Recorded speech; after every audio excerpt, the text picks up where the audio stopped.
اب یہ پھر اس آدمی کو میرے سر لا کر تھوپیں گی؟ مجھے تو اس کی شکل دیکھ کر ہی گھن آتی تھی۔ وہ اتنی خباثت سے مسکراتا تھا کہ میرا دل چاہتا میں اس کا منہ نوچ لوں۔ بہرحال میں اپنی ساس کے لیے خاموشی سے چائے بنانے لگی۔ اتنے میں کام والی میرے سامنے آ کر کھڑی ہو گئی اور آنکھوں میں پراسراریت سے لیے بولی، بی بی جی ایک بات کہوں، برا تو نہیں مانو گی؟ نہیں نادیہ، بولو کیا بات ہے؟ میں نے نرمی سے جواب دیا، اگر تم چاہتی ہو نا کہ اماں جی اس آدمی کو لے کر گھر واپس نہ آئیں تو ان کو جانے ہی دو۔ میں انہیں کیسے روک سکتی ہوں؟ میں انجان بن کر پوچھنے لگی، اس میں کیا بات ہے؟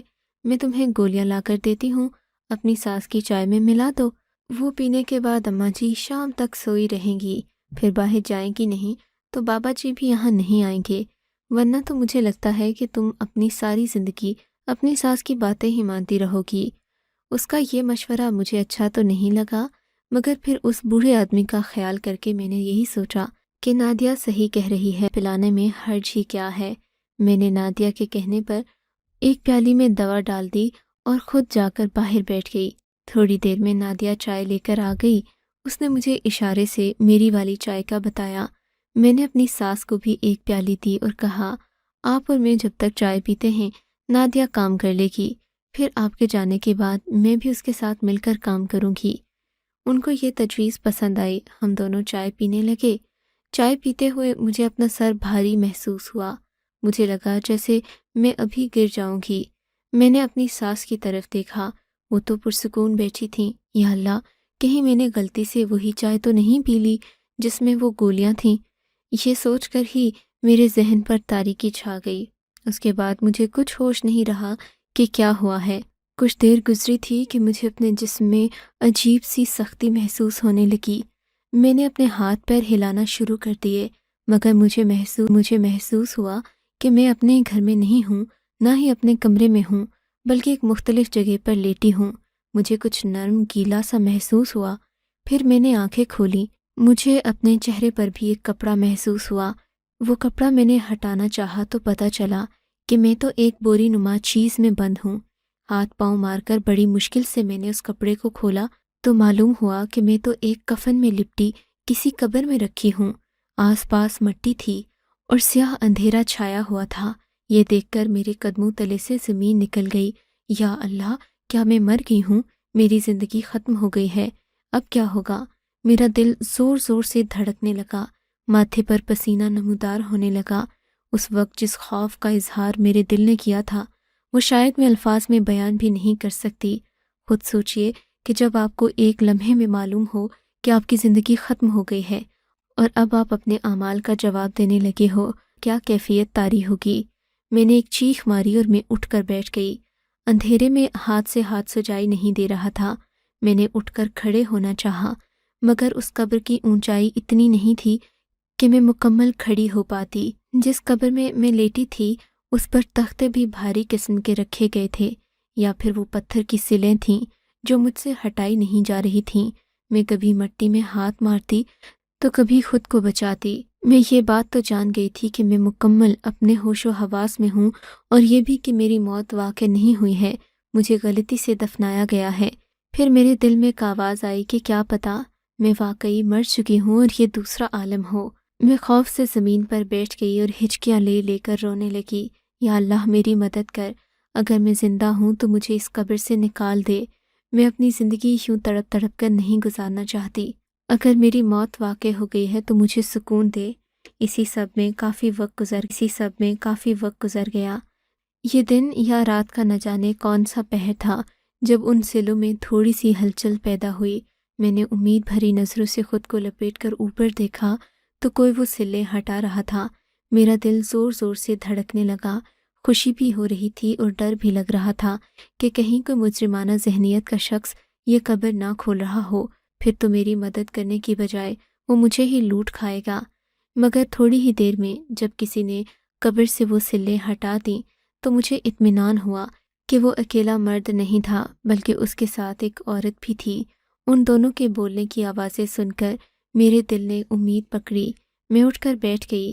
تب اس آدمی نے عورت کو ایک کمبل دیا اور وہ میرے اوپر ڈالنے لگی۔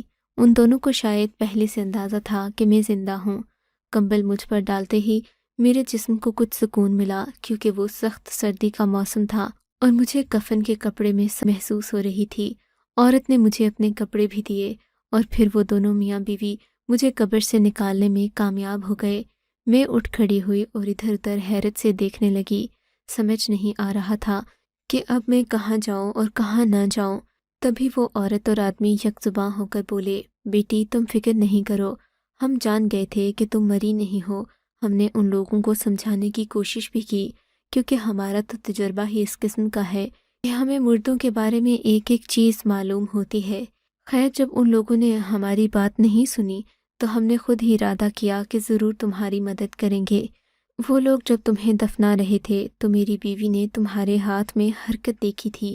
انہوں نے منع بھی کرنے کی کوشش کی، مگر وہ لوگ تمہیں دفنا کر چلے گئے۔ شاید کہ انہیں تمہارا جنازہ گھر سے اٹھانے کی بہت جلدی تھی۔ عورت اور مرد باتیں کرتے کرتے ایک جھونپڑی تک آ گئے جو قبرستان کے اندر ہی بنی ہوئی تھی۔ اس جھونپڑی میں لا کر بٹھا دیا گیا۔ ہلکی ہلکی روشنی میں مجھے ان کے چہرے صاف دکھائی نہیں دے رہے تھے۔ تھوڑی ہی دیر گزری تھی کہ وہ عورت مجھ سے کہنے لگی، بیٹی اس وقت تم واپس گھر تو نہیں جا سکتی، کیونکہ رات بہت گزر گئی ہے۔ تمہیں شام کے تقریباً 7 بجے دفنایا گیا تھا۔ اس وقت مغرب کی اذان ہو رہی تھی۔ تقریباً عشاء تک وہ لوگ قبرستان میں موجود رہے اور پھر چلے گئے تھے۔ ان کے ہوتے ہوئے ہم یہ کارروائی نہیں کر سکتے تھے۔ پھر ہمارے گھر ایک مہمان آ گیا، ہم اس کے سامنے بھی تمہاری مدد نہیں کر سکتے تھے۔ اب رات کے تقریباً 12-1 بجے ہیں، تمہیں گھر لے کر جانا بھی ممکن نہیں ہے۔ ہمیں تو تمہارے گھر کا بھی نہیں پتہ، اور شاید اگر تم بھی ہمارے ساتھ چلو گی تو ہمیں کوئی غلط راستہ ہی بتاؤ گی۔ بہتر ہے کہ ہم تمہیں صبح تمہارے گھر لے کر جائیں، تب تک تم یہاں محفوظ ہو، آرام سے سو جاؤ۔ یقیناً تمہارے لاحقین تمہیں زندہ دیکھ کر خوش ہوں گے۔ میں نے اس عورت کی بات سنی تو میرے دل میں خوشی کی لہر دوڑ گئی تھی۔ اس قدر مایوسی کے بعد مجھے ایک خوشی ملنے جا رہی تھی۔ میں کمبل اوڑھ کر سو گئی۔ صبح تک میں اسی طرح سوئی رہی، میں نے کروٹ بھی نہیں بدلی۔ صبح عورت کی آواز پر میری آنکھ کھلی، دیکھا تو وہ میرے سامنے کھڑی مسکرا رہی تھی۔ اس کے چہرے پر عجیب سی پراسراریت پھیلی تھی۔ تب میری نظر کمرے کے دروازے پر پڑی تو وہ بند تھا، اور اس کے سامنے جو آدمی کھڑا تھا اسے دیکھ کر میری تو حیرت کی انتہا نہ رہی۔ وہ کوئی اور آدمی نہیں بلکہ وہی عجیب و غریب شکل والا پیر تھا جسے میں نے اپنی ساس کے ساتھ دیکھا تھا، اور اس پیر کو دیکھتے ہی میری روح فنا ہو گئی۔ سوچا نہیں تھا کہ مجھے زندگی میں دوبارہ اس کا سامنا کرنا پڑے گا۔ اس سے پہلے کہ میں اس سے کچھ پوچھتی، اس نے اپنی بیوی کو اشارہ کیا اور عورت نے سختی سے میرے منہ پر ٹیپ باندھ دی۔ پھر وہ آدمی آگے میں مکمل بے بس ہو چکی تھی۔ میں چیخنا چلانا چاہ رہی تھی، مگر ان لوگوں نے میری ایک نہ سنی، یہاں تک کہ مجھے مکمل بے بس کر کے میری آنکھوں پر پٹی باندھ دی گئی۔ اب میں کسی مردے سے بھی زیادہ بے بس ہو گئی تھی۔ میں کچھ نہیں کر سکتی تھی۔ تھوڑی ہی دیر میں دروازہ کھلا، کچھ آدمی کمرے کے اندر داخل ہوئے، جنہوں نے بے دردی سے مجھے اٹھایا اور گھسیٹتے ہوئے ایک گاڑی تک لے گئے جو نہ جانے کہاں کھڑی تھی۔ گاڑی پر ڈالتے ہی ان لوگوں نے مجھے گالیاں دینا شروع کر دیں۔ میں بے بسی سے وہ سب سنتی سہتی رہی۔ میرے دل میں تھا کہ میں یہاں سے اٹھ کر بھاگ جاؤں، مگر میں کچھ کر نہیں سکتی تھی۔ میری آنکھوں سے مسلسل آنسو بہہ رہے تھے۔ یا اللہ، یہ میں کس مصیبت میں پھنس گئی ہوں۔ مجھے گاڑی میں بٹھانے کے بعد گاڑی تیز تیز چلنے لگی۔ تقریباً 1 گھنٹے کی مسافت کے بعد گاڑی ایک جگہ جا کر رکی۔ یہاں سے مجھے کافی آوازیں سننے کو مل رہی تھیں۔ اس کا مطلب یہ لوگ مجھے کسی ویرانے میں نہیں لائے۔ یہ سوچ کر میں مطمئن ہو گئی کہ آس پاس اور بھی لوگ موجود ہیں۔ یقیناً میں کوئی نہ کوئی حل تلاش کر ہی لوں گی۔ یہ سوچ کر میرا دل مطمئن تو تھا، مگر میں ڈر بھی رہی تھی۔ میں جانتی تھی کہ میں بلا مقصد یہاں نہیں لائی گئی، اور پھر جب میری آنکھوں سے پٹی کھلی تو میں نے خود کو ایک مخملی بستر پر پایا۔ میرے آس پاس سجا ہوا کمرہ تھا، جسے دیکھتے ہی میرے دل میں وحشت سی ہونے لگی۔ یہ سجاوٹ تو کسی طوائف کے کمرے کی ہوتی ہے۔ میں نے ادھر ادھر نظریں گھما کر دیکھا تو یہ کچھ ایسی ہی جگہ لگ رہی تھی۔ یا اللہ، مجھے اس جگہ کے شر سے بچانا۔ میں نے دل ہی دل میں اللہ سے دعا مانگی۔ تھوڑی دیر گزری نہ تھی کہ ایک عورت کمرے کے اندر داخل ہوئی۔ اس کا میک اپ اور چہرے کے خدوخال بتا رہے تھے کہ وہ بھی ایسے ہی پیشے سے تعلق رکھتی ہے جس کا گمان میرے دل میں ابھی گزرا تھا۔ وہ کرخ چہری اور اس کی عمر ڈھل چکی تھی، تبھی شاید وہ اس قسم کے کاروبار کا حصہ بن چکی تھی۔ وہ میرے پاس آئی، میری آنکھوں سے پٹی ہٹائی، پھر میرے منہ سے ٹیپ ہٹائی اور مجھے اٹھ کر بیٹھنے کا حکم دیا۔ ایسا لگ رہا تھا جیسے اسے میرے چیخنے چلانے کا کوئی ڈر نہ ہو، اور میں چیخوں گی چلاؤں گی تو بھی اس میں اس کا کوئی نقصان نہیں ہوگا۔ وہ عورت میرے سامنے بیٹھ کر مجھے پیار سے سمجھانے لگی کہ اگر میں اس کی بات جلدی مان لوں گی تو وہ مجھے کسی قسم کا نقصان نہیں پہنچائے گی، لیکن اگر میں نے اس کی بات نہ مانی تو میرے لیے اور بھی زیادہ مشکلات پیدا ہوں گی۔ میری بات پر اس نے کوئی جواب نہیں دیا۔ میں نے اس سے جو پوچھا اس نے کسی ایک کے بارے میں بھی اپنی زبان نہیں کھولی، اور پھر مجھے سمجھا بجھا کر وہاں سے چلی گئی۔ میں یہ سوچ سوچ کر ہلکان ہو رہی تھی کہ میں یہ سب کیسے سہوں گی۔ میں ایک شریف گھرانے کی شریف لڑکی تھی، کبھی میں نے ایسے ماحول کا سوچا بھی نہیں تھا۔ اس عورت کے جانے کے بعد کمرے میں آدمی داخل ہوا جو جس نیت سے آیا تھا اس کے چہرے سے صاف عیاں تھی۔ میرا رونا دھونا دیکھ کر وہ آدمی ڈر گیا اور کمرے سے چلا گیا۔ اس کے جانے کے بعد وہ عورت دوبارہ آئی، آ کر مجھے مار پیٹ کرنے لگی۔ میں اتنی جلدی اس کی بات کیسے مان جاتی، اور شاید کبھی ماننا بھی نہیں چاہتی تھی۔ اس عورت نے مجھے مارا پیٹا مگر مجھ پر کوئی فرق نہیں پڑا۔ اس کے بعد جو ہوا میں آپ کو بتا بھی نہیں سکتی۔ مجھ پر تشدد کا ایک سلسلہ شروع کیا گیا جس میں کھانا پانی بند کر کے مجھے اذیت ناک ماحول میں رکھا گیا، مگر میں نے مرنے کو ترجیح دی تھی، اور میں نے دل میں سوچ لیا تھا کہ جب تک میرے جسم میں روح باقی ہے میں اپنی مرضی سے اس کام کا حصہ نہیں بنوں گی۔ وہاں پر موجود لڑکیوں کے لیے مجھے عبرت کا نشان بنا دیا گیا، یہاں تک کہ میرے سر کے بال کٹوا دیے گئے۔ میں سر منڈوا کر وہاں ان عورتوں کے بیچ بیٹھی، ان کے مذاق کا نشانہ بنتی، ان کی بیہودہ مذاق کا نشانہ بنتی، ان کی بیہودہ باتیں سہتی، مگر میری روح مطمئن تھی کہ میں اس گندگی کا حصہ نہیں بنی تھی۔ میں ہر پر اللہ سے اپنے گناہوں کی معافی مانگتی، یہاں تک کہ اس کی رحمت کو جوش آ ہی گیا، اور ایک دن تارا بھائی کی سختیاں ہار گئیں اور میرا ایمان جیت گیا۔ تارا بھائی نے خود مجھے اپنے اس گھر سے نکال دیا، کہنے لگی تو میرے کسی کام کی نہیں، تو میری اور بھی لڑکیوں کو باغی بنا دے گی۔ زندگی میں پہلی بار میں نے اپنے پیسے ضائع کیے ہیں، تو میرے کسی کام کی نہیں۔ میں خوشی خوشی وہاں سے لوٹ آئی تھی۔ میرے لیے یہ بہت بڑی بات تھی کہ میں اتنے بڑے چنگل سے نکل آئی تھی۔ میں نے سیدھا گھر کا رخ کیا، لوگوں سے پوچھتی پاچھتی اپنے گھر تک پہنچی۔ میرے دل میں امید تھی کہ میرا شوہر مجھے دیکھ کر خوش ہوگا، تبھی میں فوراً اپنے سسرال گئی، لیکن وہاں جا کر ایک اور ہی خبر سننے کو ملی کہ آج کے دن میری ساس کی وفات ہو گئی ہے۔ وہ کینسر کی موت کے صدمے سے نڈھال تھا، لیکن عورتوں کے ذریعے اس تک یہ خبر پہنچ چکی تھی کہ میں واپس آ گئی ہوں۔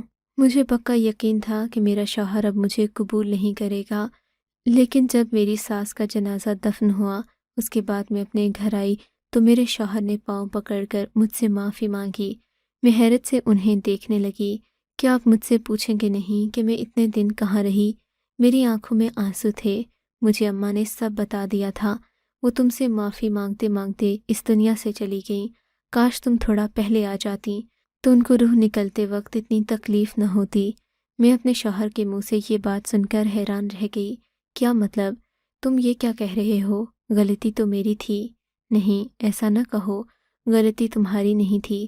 اماں نے جان بوجھ کر تمہارے ساتھ یہ کھیل کھیلا تھا تاکہ تم اس گھر سے چلی جاؤ، مگر وہ تمہیں جان سے مارنا نہیں چاہتی تھیں، اسی لیے انہوں نے تمہیں کسی انجان کے حوالے کر دیا، پر ان کو خود نہیں پتہ تھا کہ وہ انجان تمہیں اتنی بری جگہ پر لے جائے گا۔ یہ تو بعد میں ہمیں کسی اور ذریعے سے پتہ چلا تھا۔